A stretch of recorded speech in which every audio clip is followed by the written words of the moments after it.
Hi guys, for today's video, makaon-kaon naman kita kay subong adlaw is gaselebrar sila sang birthday ni Ma'am Eva in heaven. Magsisimula tayo sa pagpapasalamat sa Diyos. Lord, thank you so much for today. For this time that we're able to gather. Thank you for the life of Lola Eva, Mama Eva, Lord. Thank you for keeping us safe to get here, safe, able to gather together in celebration of Mama Eva's life. All these we pray in Jesus' name. Amen. Happy Kag-ara guys, masugod na tas ang kaon-kaon kadamo sang amon nga bisita. Pero joke lang, kami-kami lang na guys Bali sila mga bisita sa amon nga boss kina Sir Julius, pag ang bagong balik ko na migo si Ram, si Kuya John, si Sir Hero, at saka si Ma'am and Sir Berting, yung asawa ni Ma'am Eva. Sang kanamit-namit sang amon pagkaon. Wow, gadali na gid kuya guys. Araw tanawab na samtang ginapanagtag pa lang ang paper plate kag mga kutsara tinidor. Ako naman niya gadali magkuha sang pagkaon. Abaw sus kanamit galaway na gid kuya guys. Aragi plastar ko lang di cellphone ko, ibidyoan ko kung paano ko magakot sa mga sudan kag magsukat sang kanon nga kadamo-damo. Daw matugayan ko di sa pagsuka daw. Kanamit gid guys ang sudan. Last ko nga kaon ni Dan is January 1 ng mga baboy ni. Kaso wala di manok kay do na sumura naman ko ganin sa manok. Baboy lang tada na do kanamit gid ya. Subi-subi nga pagsugba kag pagluto ni Sir sang mga pagkaon.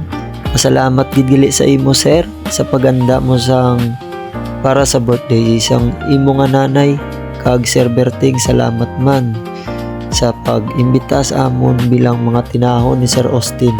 Salamat sa tanan Cabredo Mechanical Engineering Services. Ag-ari na masugod na kita sa pagkaon. Bali sa diri nga part guys, apat kami din nagululupod. Si Kuya John, si Ram, si Sir Hero, kag ako. Ato ko to sa likod nagkuha ka tubig. Hindi man tabi pwede kay inom soft drinks kay na UTI ta. Kapdi mangihi. Agoy, aray ko pakak. Kag sa diri nga part guys, matamat na kami nagalalin sa bangko namon kay tapos naman iban kaon ara lang tawa isa-isa sila nagalalin. Tapos sa diri ako na lang ilagid-gid bilin. Namitan ko na ansang sudan na dugi na feel ko pang pagkaon. Ay kanamit gitulo-tulo gid ang laway sa akon yung baba. Sige lang, okay lang na guys.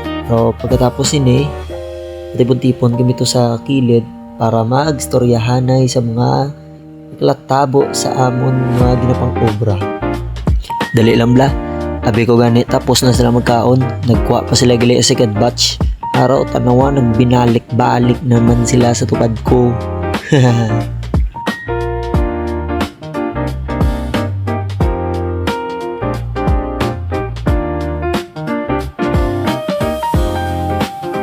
Kag sa diri nga part guys, tapos na gid kami sureball. Dalong ko na tong kamera sa kilido kay magamuatanay kami to nga pa to. Storyanay kami akong kalatabo nga na UTI ko. Kag sa mga dapat ubrahon ibulok para sa akon. Ay ginasermonan ako nila isa ko inom ko kasting. You know naman guys, ting lover ako Alam naman ng mga kasama ko dyan sa Iloilo. Diba? Mga first timer crew. Sting lover si Kuya nyo Jay. Kaya ngayon, no choice ako. Tubig na lang gidya imnon ko. Sugod, subong. Hindi na ko maginom-inom soft drinks samtang hindi ko mag-ayo. Hindi ko maginom sting samtang hindi pagin ko mag-ayo. Ang akon lang ginainom is more on yogurt. Ay nakabutang man sa ginambal sang doktor nga na-search ko sa Google is ang yogurt makabuligid na sa pagpadula sang sakit magihi. Kayang yogurt or mga Yakult, Nutriboost, mayara probiotics nga makabulong sa sakit sa imo nga pag-ihi. Muna nga tubig na lang ko danay kag Yakult, yogurt or ano man da nga pwede mainom nga may probiotics. Pag buwas basi may butong pa sa kao ko to kag aga ko pa imnon para maibulong ko sa akon pag-ihi na hapdi. Puro subong guys, dire lang guro matapos na yung video kay do nakapoy na gid ko kabit-bit ka kamera kag wakal kaya let's go. Cebuanong, Ilonggo. Dali lang. Follow and subscribe. Para sa comment section ng link. Kapoy!